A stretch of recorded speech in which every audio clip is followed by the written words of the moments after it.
ಇನ್ನು ನವಿಲುಗರಿ ಧರಿಸಿ ಕುಣಿದು ಕುಪ್ಪಳಿಸಿದಂತ ನಿವೇದಿತಾಗೆ ಈಗ ಸಂಕಷ್ಟ ಶುರುವಾಗಿದೆ. ಮಾಜಿ ಬಿಗ್ ಬಾಸ್ ಸ್ಪರ್ಧಿ ನಿವೇದಿತಾ ಗೌಡ ಈಕೆಗೆ ಈಗ ನೋಟಿಸ್ ಕೊಡಲಾಗಿದೆ. ಕಾರಣ ಏನು ಅಂತಂದ್ರೆ ನವಿಲುಗರಿ ಹಾಕೊಂಡು ನಿವೇದಿತಾ ಡ್ಯಾನ್ಸ್ ಮಾಡಿದ್ರು, ಅದಕ್ಕೊಂದು ಫೋಟೋಶೂಟು ಅಥವಾ ಜೊತೆಗೆ ವಿಡಿಯೋವನ್ನು ಕೂಡ ಮಾಡಿಸಿದ್ರು. ಹಾಗಾಗಿನೇ ಅವ್ರಿಗೆ ನೋಟಿಸ್ ಕೊಡಲಾಗಿದೆ ಅರಣ್ಯ ಇಲಾಖೆಯಿಂದ ನಿವೇದಿತಾ ಗೌಡಗೆ. ನವಿಲುಗರಿ ಧರಿಸಿ ವಿಡಿಯೋ ಮಾಡಿದ ಆರೋಪ ನಿವೇದಿತಾ ಗೌಡ ಮತ್ತೆ ಅವ್ರ ಜೊತೆಗೆ ಕಿಶನ್ ಅವರು ಡ್ಯಾನ್ಸ್ ಮಾಡಿದ್ದಕ್ಕೆ ಇವರ ವಿರುದ್ಧ ತನಿಖೆ ಆರಂಭ ಆಗಿದೆ. ಮಲ್ಲೇಶ್ವರ ಅರಣ್ಯ ವಿಭಾಗ ಕಚೇರಿಗೆ ಹಾಜರಾಗಿದ್ದಾರೆ ಇಬ್ಬರು. ನೈಜ ನವಿಲುಗರಿಗಳ ಬಳಕೆಯ ಕುರಿತು ನಿವೇದಿತಾಗೆ ಪ್ರಶ್ನೆ ಕೇಳಿದ್ದಾರೆ. ಸೋಷಿಯಲ್ ಮೀಡಿಯಾದಲ್ಲಿ ವೈರಲ್ ಆಗಿದೆ ಆ ವಿಡಿಯೋ. ವನ್ಯಜೀವಿ ಸಂರಕ್ಷಣಾ ಕಾಯ್ದೆ 1972 ಇದರ ಉಲ್ಲಂಘನೆ ಆಗಿದೆ ಅನ್ನುವಂಥ ಹಿನ್ನೆಲೆಯಲ್ಲಿ ತನಿಖೆ ಮಾಡೋದಕ್ಕೆ ಅವರಿಬ್ಬರನ್ನೂ ಕೂಡ ಇವತ್ತು ಮಲ್ಲೇಶ್ವರದ ಅರಣ್ಯ ಇಲಾಖೆ ಠಾಣೆಗೆ ಕರೆಸಲಾಗಿತ್ತು, ಅರಣ್ಯ ವಿಭಾಗದ ಕಚೇರಿಗೆ ಕರೆಸಲಾಗಿತ್ತು. ಅಲ್ಲಿ ವಿಚಾರಣೆಯನ್ನು ಮಾಡಿದ್ದಾರೆ.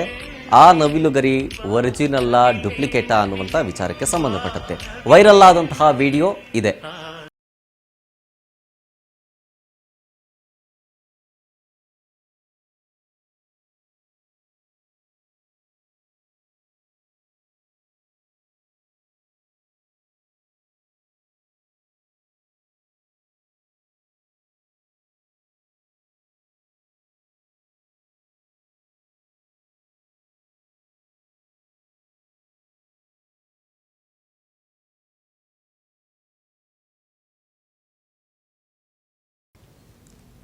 ಇದು ಸೋಷಿಯಲ್ ಮೀಡಿಯಾದಲ್ಲಿ ವೈರಲ್ ಆದಂತಹ ಒಂದು ವಿಡಿಯೋ.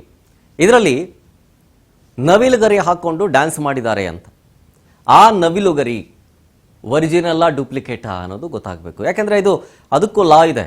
ವನ್ಯಜೀವಿ ಸಂರಕ್ಷಣಾ ಕಾಯ್ದೆ 1972 ಅದರ ಸ್ಪಷ್ಟ ಉಲ್ಲಂಘನೆ ಆಗಿದೆ.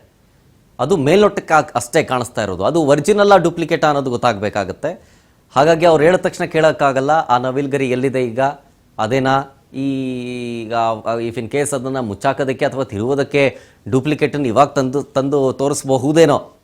ಅವ್ರು ಹೇಳಿದ ತಕ್ಷಣ ಕೇಳೋದಿಲ್ಲ ಅದನ್ನು.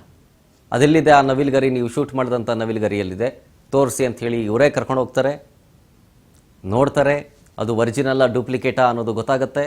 ಅದಾದ ನಂತರ ಇಫ್ ಇನ್ ಕೇಸ್ ಡೂಪ್ಲಿಕೇಟ್ ಆಯಿತು ಅಂತಂದರೆ ಒಂದು ಆ್ಯಂಗಲ್, ಅಥವಾ ಒರಿಜಿನಲ್ ಆಯಿತು ಅಂತಂದರೆ ಕ್ರಮ. ಡೀಟೇಲ್ಸ್ ಕೊಡ್ತಾರೆ ಇನ್ನಷ್ಟು ನಮ್ಮ ಪ್ರತಿನಿಧಿ ವಿನುತಾ ಫೋನ್ ಸಂಪರ್ಕದಲ್ಲಿ. ವಿನುತಾ, ಈಗ ಪ್ರಾಥಮಿಕ ಹಂತದಲ್ಲಿ ಏನು ಗೊತ್ತಾಯಿತು ಅಂತ, ಅದು ನವಿಲುಗರಿ ಒರಿಜಿನಲ್ಲ ಡೂಪ್ಲಿಕೇಟ್ ಅನ್ನೋದೇನಾದ್ರು ಗೊತ್ತಾಗಿದೆಯಾ?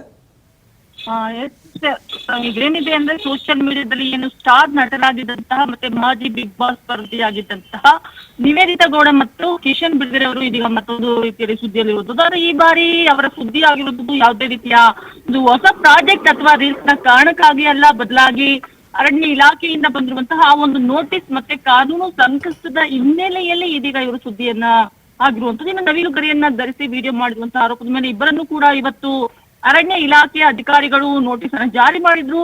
ಇನ್ನು ಈ ಕುರಿತು ತನಿಖೆ ಕೂಡ ಚುರುಕಾಗಿರುವಂತದ್ದು. ಈ ಒಂದು ಇದಕ್ಕೆ ಸಂಬಂಧಪಟ್ಟಂತೆ ನೋಟಿಸ್ ಅನ್ನ ಏನು ಇಶ್ಯೂ ಮಾಡಲಾಗಿತ್ತು ಅದಕ್ಕೆ ಇಬ್ಬರು ನಟರು ಕೂಡ ಬಂದು ಹಾಜರಿಯನ್ನ ಪಡೆದಿರುವಂತದ್ದು. ಇನ್ನು 1977 ಕಾಯ್ದೆ ಅಡಿಯಲ್ಲಿ ಈ ಒಂದು ವನ್ಯಜೀವಿಯ ಕಾಯ್ದೆಯ ಉಲ್ಲಂಘನೆ ಶಂಕೆ ಇದೀಗ ವ್ಯಕ್ತವಾಗ್ತಾ ಇರುವಂತದ್ದು. ಯಾಕಂದ್ರೆ ಇವರಿಬ್ಬರು ಮಾಡಿದಂತಹ ವಿಡಿಯೋದಲ್ಲಿ ನವಿಲುಗರಿಯನ್ನ ಬಳಸಲಾಗಿತ್ತು ಎನ್ನುವಂತಹ ಆರೋಪ ಕೇಳಿ ಬರ್ತಾ ಇರುವಂತದ್ದು. ಇನ್ನು ಈ ಒಂದು ವಿಡಿಯೋ ಸಾಮಾಜಿಕ ಜಾಲತಾಣದಲ್ಲಿ ಭಾರಿ ವೈರಲ್ ಆಗ್ತಿದ್ದಂತೆ ವನ್ಯಜೀವಿ ಪ್ರೇಮಿಗಳು ಜೊತೆಗೆ ಸಾರ್ವಜನಿಕರು ಕೂಡ ಆಕ್ಷೇಪವನ್ನು ವ್ಯಕ್ತಪಡಿಸಲಾಗಿತ್ತು. ಈ ಹಿನ್ನೆಲೆಯಲ್ಲಿ ಅರಣ್ಯ ಇಲಾಖೆಯ ಅಧಿಕಾರಿಗಳ ಗಮನಕ್ಕೂ ಕೂಡ ಬಂದಿತ್ತು. ಇದರಿಂದಾಗಿ ಅಧಿಕಾರಿಗಳು ಸ್ವಯಂ ಪ್ರೇರಿತವಾಗಿ ಈ ಒಂದು ಕ್ರಮಕ್ಕೆ ಮುಂದಾಗಿರುವಂತದ್ದು. ಇನ್ನ ಇವತ್ತು ಏನು ಇಬ್ಬರನ್ನು ಕೂಡ ಕರೆಸಿ ನೋಟಿಸ್ನ ಆಧಾರಿತವಾಗಿ ಕೆಲವೊಂದಷ್ಟು ತನಿಖೆಯನ್ನು ಕೂಡ ಮಾಡಲಾಗಿರುವಂತದ್ದು. ಇಬ್ಬರನ್ನು ಕೂಡ ಮುಖಾಮುಖಿಯಾಗಿ ಅಧಿಕಾರಿಗಳ ಸಮ್ಮುಖದಲ್ಲಿ ಮುಖಾಮುಖಿಯಾಗಿ ಚರ್ಚೆಯನ್ನ ಮಾಡಲಾಗಿರುವಂತದ್ದು. ಘಟನೆಗೆ ಸಂಬಂಧಪಟ್ಟಂತೆ ವಿವರಣೆಯನ್ನ ಪಡೆಯುವ ಸಲುವಾಗಿ ಇಬ್ಬರಿಗೂ ಕೂಡ ನೋಟಿಸ್ ಅನ್ನ ನೀಡಲಾಗಿತ್ತು. ಅದರಂತೆ ನಿವೇದಿತಾ ಗೌಡ ಮತ್ತೆ ಕಿಶನ್ ಅವರು ಮಲ್ಲೇಶ್ವರಂನ ಅರಣ್ಯ ವಿಭಾಗದ ಇಲಾಖೆಗೆ ಖುದ್ದಾಗಿ ಹಾಜರು ಕೂಡ ಆಗಿದ್ರು. ಅಂತ ಸಂದರ್ಭದಲ್ಲಿ ಇಲಾಖೆಯ ಉನ್ನತ ಅಧಿಕಾರಿಗಳು ತೀವ್ರವಾದ ವಿಚಾರಣೆ ಕೂಡ ಒಳಪಡಿಸಿರುವಂತದ್ದು. ಆ ಒಂದು ಸಂದರ್ಭದಲ್ಲಿ ಏನೆಲ್ಲ ಪ್ರಶ್ನೆಗಳನ್ನ ಕೇಳಲಾಗಿತ್ತು ಅಂತ ನಾವು ನೋಡೋದಾದ್ರೆ, ವಿಡಿಯೋದಲ್ಲಿ ಬಳಸಲಾಗಿರುವಂತಹ ನವಿಲುಗರಿಗಳು ಅಸಲಿನ ಅಥವಾ ನಕಲಿಯ ಅನ್ನುವಂತ ಒಂದು ಪ್ರಶ್ನೆಯನ್ನು ಕೂಡ ಅಲ್ಲಿ ಹಾಕಲಾಗಿತ್ತು. ಒಂದು ವೇಳೆ ಇದು ಏನಾದ್ರು ನೈಜ ಗರಿಗಳಾಗಿದ್ರೆ ಅಂತಹ ಕ್ರಮದಲ್ಲಿ ಅಂದ್ರೆ ಮೂಲವಾಗಿ ಅವರಿಗೆ ನವಿಲುಗರಿ ಎಲ್ಲಿಂದ ಸರಬರಾಜಾಯ್ತು ಅನ್ನುವಂತ ಒಂದು ತನಿಖೆ ಕೂಡ ಆಗ್ಬೇಕಾಗಿರುವಂತದ್ದು.